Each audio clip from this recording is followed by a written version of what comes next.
menjelaskan tentang indikator efektivitas kepemimpinan. Tidak perlu lama-lama lagi, kita langsung masuk ke materinya saja. Berikut adalah materi yang akan saya paparkan, yaitu materi tentang indikator efektivitas kepemimpinan.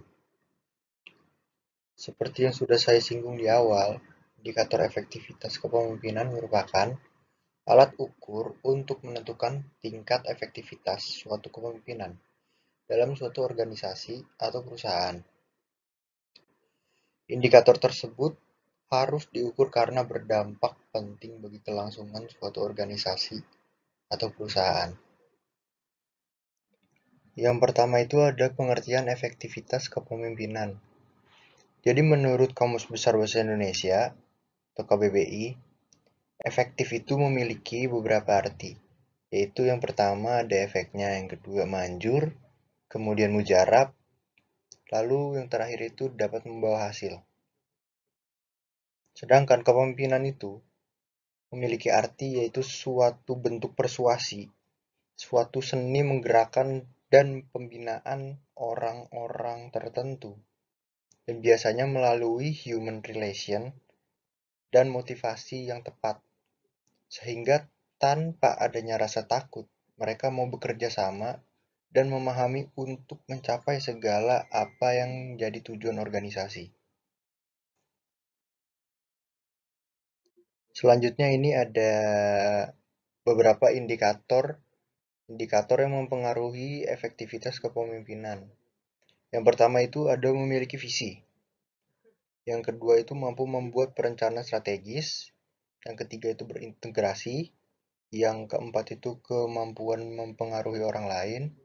Yang kelima itu memiliki kemampuan memberi contoh. Lalu yang keenam itu memiliki kemampuan untuk mengambil keputusan. Kemudian ketujuh itu memiliki kemampuan berkomunikasi secara efektif. Kemudian yang kedelapan itu tahu bagaimana caranya mengembangkan tim. Kemudian yang kesembilan itu ada transparansi. Yang terakhir itu berorientasi pada tujuan. Jadi indikator yang pertama itu ada memiliki visi. Jadi memiliki visi di sini pemimpin yang efektif harus mampu menciptakan dan mengembangkan visi mereka. Kemudian mereka membuatnya menarik dan untuk meyakinkan orang-orang yang dipimpinnya. Dengan visi, seorang pemimpin memiliki gagasan yang jelas tentang kemana mereka akan pergi, bagaimana cara menuju ke sana, dan seperti apa kesuksesan tersebut. Pemimpin yang efektif juga harus mampu mengartikulasikan visi dengan jelas dan dengan penuh semangat. Hal ini bertujuan untuk memastikan tim dapat memahami upaya yang harus mereka kontribusikan pada tujuan tersebut. Jadi fokus untuk mencapai visi dengan ketekunan, keuletan, dan antusiasme juga membantu pemimpin untuk menginspirasi dan mendorong orang lain untuk melakukan hal serupa.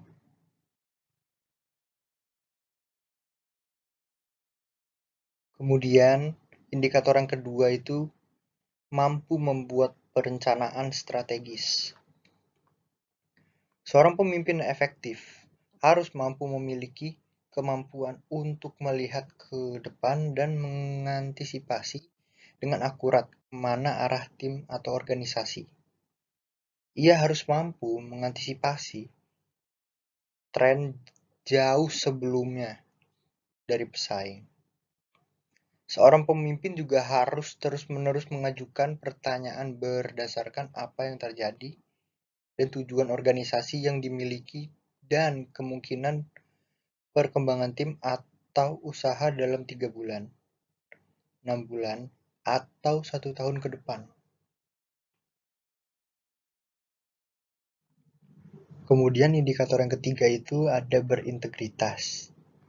Jadi seorang pemimpin dengan integritas akan menggunakan nilai-nilai mereka untuk memandu keputusan, perilaku, dan hubungan mereka dengan orang lain. Mereka memiliki keyakinan yang jelas tentang apa yang benar dan yang salah, serta dihormati karena tulus, berprinsip etis, dan konsisten.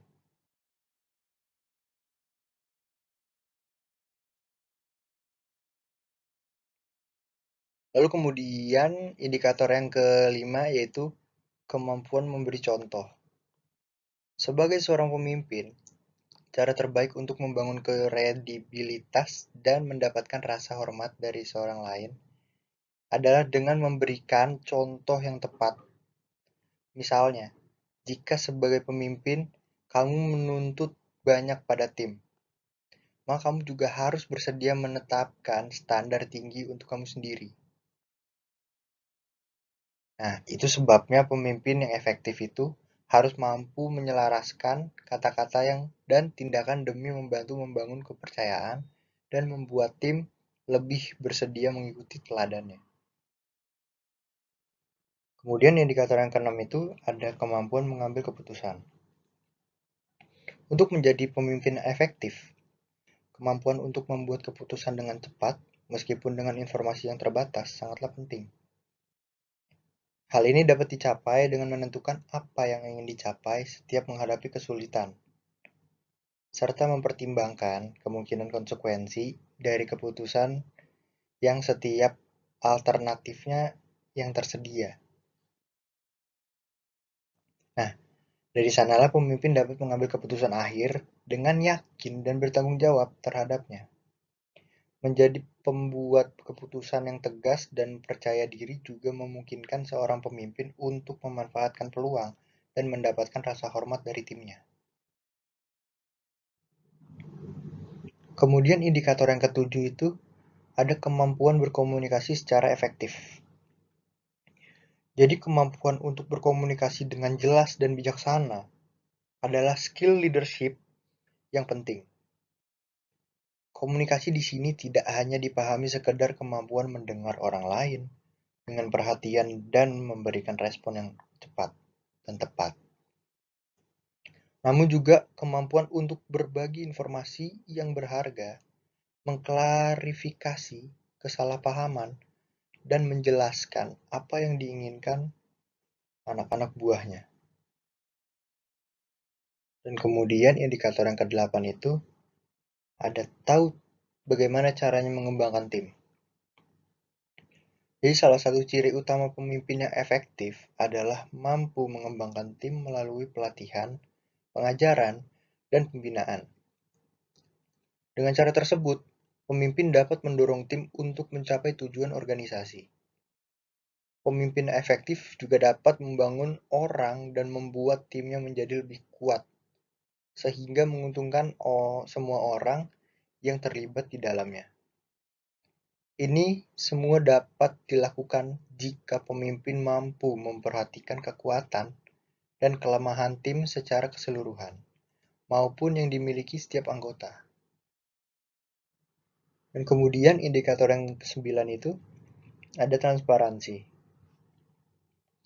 Jadi semakin transparan seorang pemimpin tentang tujuan dan tantangan organisasi, maka semakin mudah juga bagi karyawan atau tim untuk memahami peran mereka dan bagaimana cara mereka agar dapat berkontribusi secara individu untuk kesuksesan perusahaan secara keseluruhan.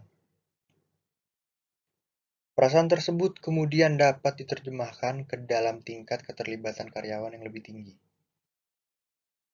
Meski demikian, pemimpin yang efektif tetap harus tahu batas-batas transparansi yang tepat.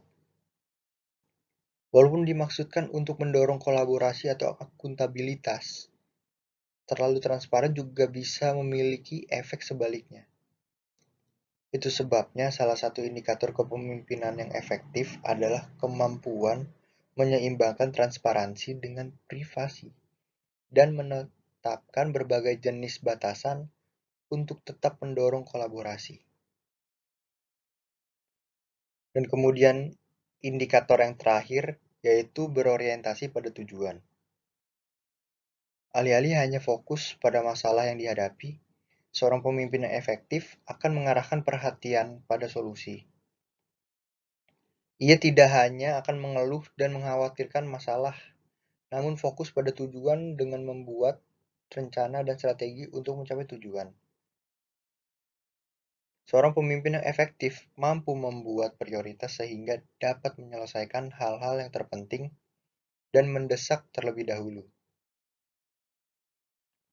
Jadi, sebenarnya untuk apa sih indikator penilaian kepemimpinan itu? Jadi, indikator penilaian kepemimpinan itu yang pertama, bukan cuma karyawan yang perlu dievaluasi. Memimpin itu sulit.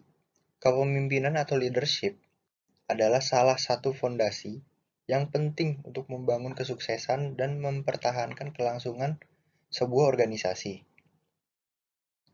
Kemudian oleh karena itu, pemimpin perusahaan juga butuh mendapatkan feedback, saran, kritik, dan penilaian ini akan menjadi bahan pertimbangan apakah tipe kepemimpinan ini sudah tepat untuk lingkungan tersebut atau belum.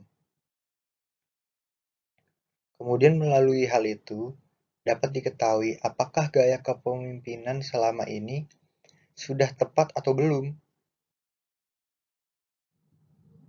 Dan dengan penilaian pula, karyawan dalam perusahaan tersebut bisa yakin bahwa ia merupakan orang yang tepat, serta siap dan mampu bertanggung jawab atas kinerja orang-orang dalam perusahaan tersebut. Kemudian evaluasi yang baik juga harus menjadi bagian dari program permanen di sebuah perusahaan untuk dapat menjelaskan arah organisasi tersebut dan memberikan kesempatan dan mengembangkan calon pemimpin baru di masa depan. Dan berikut ini adalah hasil langsung dan tertunda. Jadi hasil langsung dari upaya pengaruh itu adalah apakah pengikut bersedia melakukan apa yang diminta oleh pemimpin, tetapi efek tertunda adalah seberapa baik pengikut benar-benar melakukan tugasnya. Dalam teori ini mengatakan bahwa kriteria dari teori ini kurang berguna untuk dapat melihat seberapa efektivitas seorang pemimpin. Karena arahan yang diberikan seorang pemimpin kepada bawahannya tidak semata-mata dikerjakan langsung oleh semua divisi yang ada, melainkan kegiatan akan dijalankan dengan rantai kasual. Berikut adalah gambaran dari rantai kasual. Jadi dapat dilihat semakin jauh di sepanjang rantai kasual, semakin lama waktu yang dibutuhkan untuk efek terjadi. Untuk kriteria di akhir rantai kasual, ada penundaan yang cukup besar atau bisa berbulan-bulan, bahkan bisa bertahun-tahun sebelum efek dari tindakan pemimpin itu terbukti. Jadi, semakin pendek rantai kasualnya tersebut, maka efek yang terjadi itu akan makin cepat. Begitu juga sebaliknya. Jika rantai kasual makin panjang, makin sering juga terjadinya penundaan efek. Dan yang terakhir itu ada kriteria apa yang paling tepat untuk digunakan. Tidak ada jawaban sederhana untuk pertanyaan tentang bagaimana mengevaluasi efektivitas kepemimpinan. Pemilihan kriteria yang tepat tergantung pada tujuan dan nilai orang yang membuat evaluasinya. Dan orang yang memiliki nilai yang berbeda-beda. Untuk mengatasi masalah kriteria yang tidak sesuai, efek tertunda dan preferensi mengaku kepentingan yang berbeda, biasanya yang terbaik adalah memasukkan berbagai kriteria dalam penelitian tentang efektivitas kepemimpinan dan untuk menguji dampak pemimpin pada setiap kriteria selama periode yang diperpanjang.